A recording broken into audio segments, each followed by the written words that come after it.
Hello à tous, j'espère que vous allez bien. Aujourd'hui on se retrouve pour une nouvelle vidéo. Ça fait longtemps que je ne vous ai pas donné d'update sur tout ce qui est règles, endométriose, vivre avec la maladie au quotidien, etc. Il y a beaucoup de choses qui se sont passées depuis et du coup je me suis dit que j'en ferais une petite vidéo.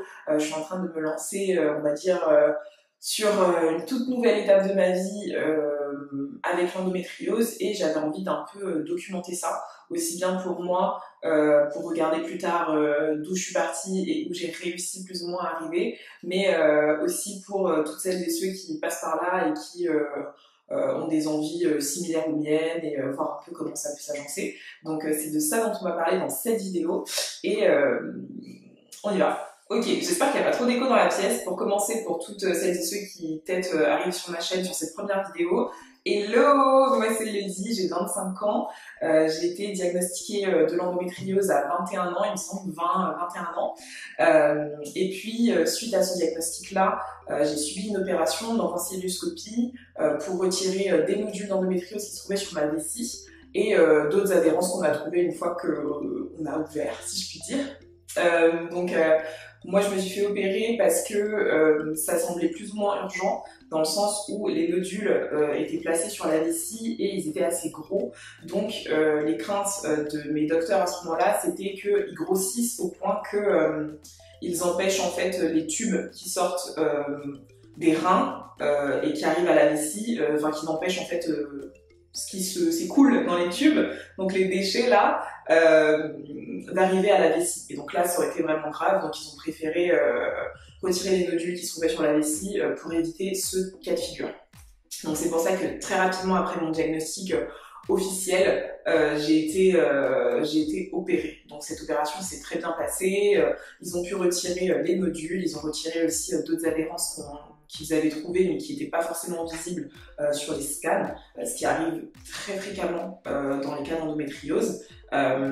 Et voilà, et depuis ça, j'ai pris la pilule contraceptive et à l'heure actuelle, je suis sous traitement hormonal. Et depuis mon opération date de 3 ans, 3 ou 4 ans je crois. Et depuis ça, en fait, depuis le post-op, je suis toujours sous hormones. Voilà. Donc j'ai pas fait de break entre temps. Post-op, on s'est dit qu'on allait faire tout ce qui est dans notre possible pour que la maladie ne redevienne pas à ce stade, quoi, si je puis dire. Et du coup, je suis restée sous pilule et traitement hormonal jusqu'à maintenant.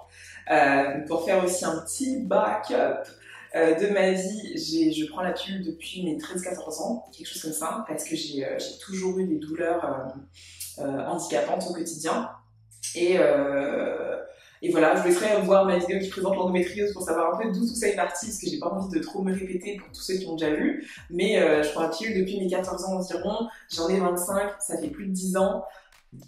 Ok, j'ai très bien toléré les pilules contraceptives jusqu'à un certain stade. Et puis quand j'ai commencé à en changer, parce que mes douleurs étaient quand même beaucoup trop handicapantes même sous pilule, c'est vrai que ça m'a pas beaucoup réussi. Je suis désolée de tourner, j'ai une petite chaise qui tourne là, du coup je plante beaucoup. Anyway, ce que je disais, c'est que certaines pilules n'ont pas beaucoup réussi. J'ai pris énormément de poids, je le répète tout le temps parce que c'est vrai que c'est quelque chose qui me complexe. J'ai pris énormément de poids avec l'endométriose, les traitements hormonaux, les pilules, etc. J'ai eu des épisodes dépressifs aussi sous certaines pilules. Je ne me reconnaissais plus en termes de personnalité, j'étais plus joyeuse, oh, je dirais que c'est un peu foncé là. J'étais plus joyeuse, j'étais plus moi-même. J'ai eu soit des pertes totales, soit des pertes partielles de libido. J'ai pas eu de bouton tout ça, hein, mais voilà, on va dire sur le moral, ça pesait de ouf. Alors attendez, je vais régler la caméra là, parce qu'on est un peu foncé. Ok. Du coup, comme je le disais, voilà, sur mon moral, sur ma vie sociale, mes interactions avec les gens, mes interactions avec mon chéri, etc., ça n'a pas toujours été super facile, et même mes interactions avec moi-même, comme je disais, à certains moments, avec les prises de pilules ou d'hormones en général, je ne me reconnaissais plus en tant que personne et tout. Et c'est quelque chose qui m'a souvent pesé, mais quelque chose dont on ne parle pas beaucoup non plus quand on est atteint d'endométriose, c'est du trauma de la douleur, ok? Je parle bien du traumatisme d'avoir mal et de la peur, de la phobie d'avoir ces règles. Et moi, c'est quelque chose d'extrêmement ancré en moi, c'est que j'ai la phobie d'avoir mes règles, j'ai la phobie de la douleur, ok? J'ai déjà trop souffert, et ce qui fait que je suis terrifiée à l'idée de me retrouver à souffrir, parce que j'ai eu plein de breaks avec mes pilules qui me coupaient les règles, etc., etc. Et je me dis, putain, mais je peux pas retomber dans ça, quoi. J'ai vraiment extrêmement peur, c'est quelque chose que je prévois de guérir, d'aller en thérapie, voilà, d'aller voir un psychologue pour en parler, pour débloquer cette chose, parce que je peux pas avoir peur de mon propre corps, les règles c'est extrêmement naturel, je peux pas avoir peur de ça, quoi. Mais le fait est que ça me terrifie, mais comme je vous l'ai dit, vous avez bien vu toutes les merdes que j'ai subies avec les pilules, ok, et les traitements hormonaux. Donc, moi, mon but, cette année, 2021, c'est d'arrêter les traitements hormonaux, d'arrêter la pilule. Actuellement, je suis pas sous pilule, je suis sous traitement hormonal. Et mon but, c'est d'arrêter ce traitement hormonal parce que je ne me connais pas sans traitement hormonal. Moi, vous savez que depuis le début de ma chaîne, on est dans une quête de self-love, self-journey, se connaître soi-même, s'aimer soi-même. Et je me connais pas sans hormones de synthèse. C'est ouf, quoi. Vous voyez, et j'ai envie de me connaître sans hormones de synthèse. J'ai envie d'avoir des règles. J'ai envie d'avoir une relation saine avec mon corps, de cesser de lui en vouloir, etc. De pouvoir essayer, en tout cas, de vivre mon endométriose au naturel et en gérant le mieux possible la douleur moi-même, sans avoir besoin de lourd traitement hormonal. Je suis pas du tout contre la médication, je suis pas du tout contre la pilule ou quelconque traitement hormonal. Clairement, ils m'ont sauvé la vie. Et je suis pas non plus contre continuer à prendre de la médication antidouleur plus tard. Mais mon but, c'est d'arrêter. Ok? Je suis pas contre continuer la médication, mais mon but, c'est d'arrêter au moins les hormones de synthèse que je prends tous les jours. Ok? Donc voilà, cette vidéo c'est pour vous dire ça, c'est pour vous dire que j'arrête les médicaments, pourquoi j'arrête les médicaments, et que c'est un nouveau chapitre pour moi parce que je vais apprendre à me connaître sans hormones de synthèse à nouveau. Je vais réapprendre ce qu'est un cycle, je vais refonctionner, mon corps refonctionnera de manière cyclique, ok, et surtout j'aurai des règles qui ne sont pas sous hormones, quoi. Donc des vraies règles, parce que les règles qu'on a sous pilule, sous hormones, ne sont pas des vraies règles, c'est juste des écoulements sanguins dus à un manque d'hormones ou à une chute d'hormones, ce qui provoque des pertes sanguines, mais ça n'a absolument rien à voir avec des vraies règles, quoi.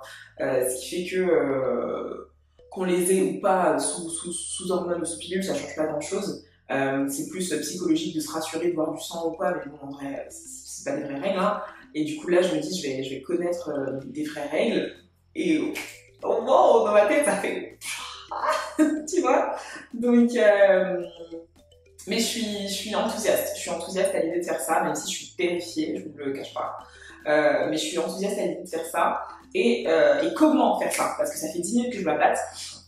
Comment je vais pouvoir faire ça? Je vais me faire accompagner, tout simplement. Moi, je suis pas docteur, ok? Je suis pas docteur... Non, je vais me faire accompagner, j'ai décidé de me faire accompagner par une naturopathe qui a l'habitude de travailler avec l'endométriose, etc. Et pour tout simplement rééquilibrer ma vie, rééquilibrer mon quotidien, mon corps, de manière à ce que je puisse tout simplement arrêter la médication. Et c'est ce que j'ai commencé à faire. Donc, j'ai déjà eu mon premier rendez-vous de naturopathie et on a vu qu'il y a plein de choses entre guillemets qui ne vont pas dans mon alimentation, certaines choses à rééquilibrer pour que je me sente mieux dans ma vie et aussi mieux vis-à-vis de mon cycle.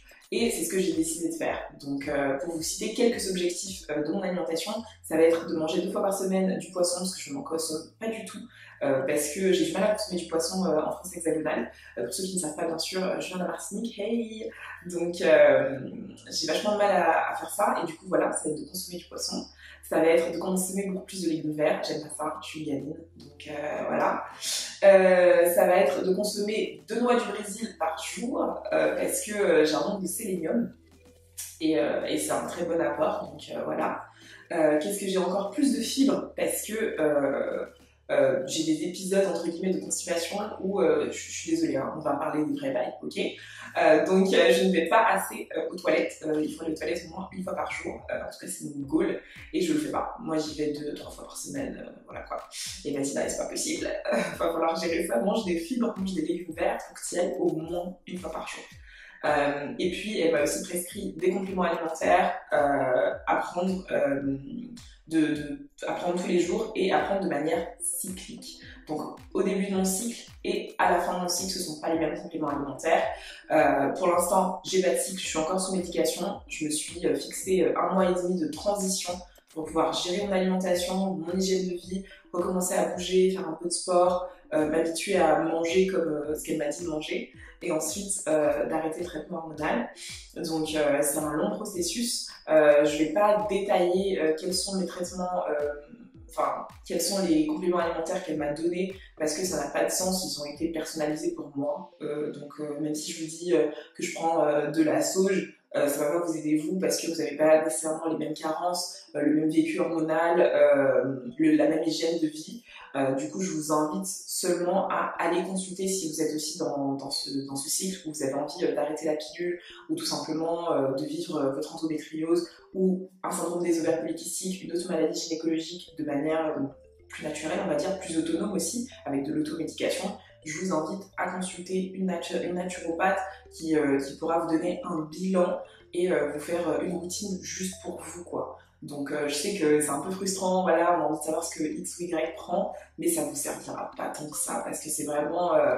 Enfin, l'entretien avec une naturopathe, c'était 1h30, on parle vraiment de ma vie depuis mes premiers pas à ce que je mange, à la couleur de mon urine et à la forme de mes selles, quoi, les gars. Donc si on n'a pas... Enfin, 2 personnes n'auront jamais le même suivi, donc je vous invite vraiment à faire ça. Et voilà, en tout cas, c'est la première étape du long chemin pour arrêter la médication. Ça a été ce rendez-vous avec la naturopathe et tout mon changement alimentaire qui va avoir lieu. Et je m'étais dit que j'allais partager avec j'allais partager avec vous sur YouTube ce changement alimentaire, peut-être avec des recettes, des what I eat in a day, des vidéos peut-être je vous montre ce que j'ai acheté en faisant mes courses, des choses comme ça, pour tous ceux qui ont envie de transitionner aussi vers un mode de vie un peu plus sain, et qu'on voit ça ensemble. J'espère que c'est un sujet qui va vous intéresser. Moi j'avoue que c'est tellement un pan de ma vie énorme en ce moment, l'alimentation, etc. Parce que rééquilibrer tout ce corps qui a subi beaucoup avec la maladie et avec les traitements. Donc voilà, c'est une belle aventure. J'espère qu'on est plusieurs à aller vers cette aventure, et j'essaierai de vous sortir des vidéos sur le sujet et puis aussi de vous filmer mes premières règles quand je les aurai. Filmer un petit peu ce que je fais au quotidien pour avoir moins mal, mieux vivre la maladie, la respiration, enfin il y a plein de choses possibles. Je découvre tout juste, donc bien sûr si vous avez des tips, des astuces, des conseils, drop it, ok, partagez, et comme ça on en parle tous en commentaire. N'hésitez pas si vous avez des questions sur ce sujet. Là j'avoue c'est juste, j'essaie de faire une vidéo un petit peu introductive de ce qui va se passer pour moi. Et dites-moi si vous voulez qu'on parle de certains sujets un peu plus profondément. J'arrête de pas blablater, je vous laisse. Je vous souhaite une très bonne journée, semaine, peu importe ce que vous vivez au moment T. Et je vous fais plein de bisous.